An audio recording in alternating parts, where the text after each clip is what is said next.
پھر رکوع سے سر اٹھاؤ یہاں تک کہ قومے میں سیدھا کھڑے ہو جاؤ، پھر سجدہ کرو یہاں تک کہ اطمینان سے سجدہ مکمل کرو، پھر اطمینان سے اپنا سر اٹھاؤ اور جلسے میں 2 سجدوں کے درمیان آرام سے بیٹھو، پھر سجدہ کرو یہاں تک کہ اطمینان سے پورا سجدہ مکمل کر لو، پھر سجدے سے اپنا سر اٹھاؤ دوسری رکعت کے لیے اور کھڑے ہو جاؤ، پھر اس طرح اپنی تمام نماز پوری کرو۔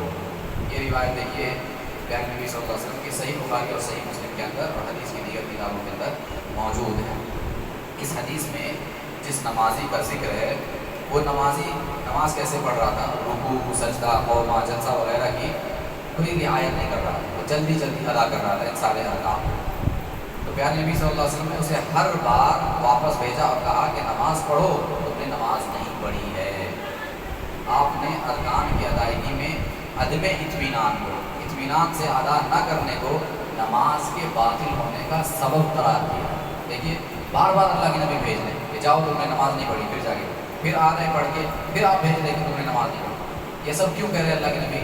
کیونکہ ان کا رکوع جو ہے، ان کا سجدہ جو ہے، ان کا جلسہ، ان کا قومہ، یہ تمام جو ارکان ہیں نماز کے وہ جلد بازی میں ادا ہو رہے ہیں، صحیح سے ادا نہیں ہو پا رہے۔ اللہ کے نبی کیا کہہ رہے ہیں؟ بار بار بھیج رہے ہیں، جس کا مطلب کیا ہے کہ یہ جو نماز ہے اللہ کے نبی کہہ رہے ہیں تمہاری نماز ہوئی نہیں، تم نے نماز پڑھی ہی نہیں۔ اس کا مطلب یہ ہے کہ اگر نماز میں یہ سارے ارکان اگر اطمینان نہ ہو، سنجیدگی نہ ہو، وقار اور سکون نہ ہو، تو پھر نماز اس سے باطل ہو جاتی ہے، نماز خراب ہو جاتی ہے، نماز نہیں ہوتی ہے انسان، یہ بتا سکتا ہے۔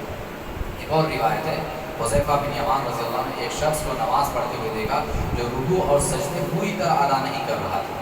حذیفہ بن یمان نے ان سے کہا کہ تم نے نماز ہی نہیں پڑھی، اور اگر تم اسی طرح نماز پڑھتے ہوئے مر گئے تو اس طریقے پر نہیں مرو گے جس پر اللہ کے نبی صلی اللہ علیہ وسلم محمد صلی اللہ علیہ وسلم کو پیدا کیا تھا۔ اللہ تعالیٰ نے محمد صلی اللہ علیہ وسلم کو جس طریقے پر پیدا کیا تھا اس طریقے پر تم نہیں مرو گے، یعنی اسلام پر تم نہیں مرو گے، یہ مطلب ہے اسلام پر تم نہیں مرو گے اگر اسی طریقے سے نماز پڑھتے ہوئے تمہاری ساری زندگی گزر گئی۔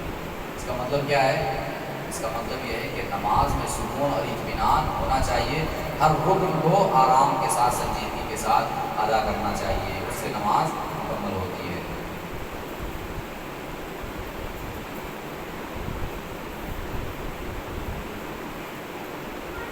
تو یہ نماز میں عفواً رکوع میں جو اطمینان اور سکون ہونا چاہیے اس کا تذکرہ ہے۔ اب وقت چونکہ زیادہ ہو رہا ہے، جی ابھی رکوع سے اٹھے ہی نہیں ہیں، ابھی تو رکوع ہی نہیں، اسی لیے میں یہاں پہ سوچا ہوں کہ آج کے لیکچر کا اختتام کروں کیونکہ وقت بھی ہو گیا ہے۔ اب آئندہ لیکچر میں انشاءاللہ ہم رکوع سے اٹھیں گے، ایک دن تک رکوع میں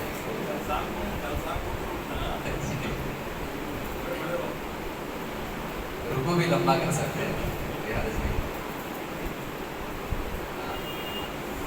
ٹھیک ہے۔ اللہ رب العالمین سے دعا ہے کہ اللہ ہماری نمازوں میں ہمیں سکون و اطمینان کو قائم رکھنے اور جو رکن جیسے جیسے اللہ کے نبی سے ثابت ہے وہ اسی طریقے سے ادا کرنے کی توفیق عطا فرمائے۔ آمین و آخر دعوانا الحمدللہ رب العالمین۔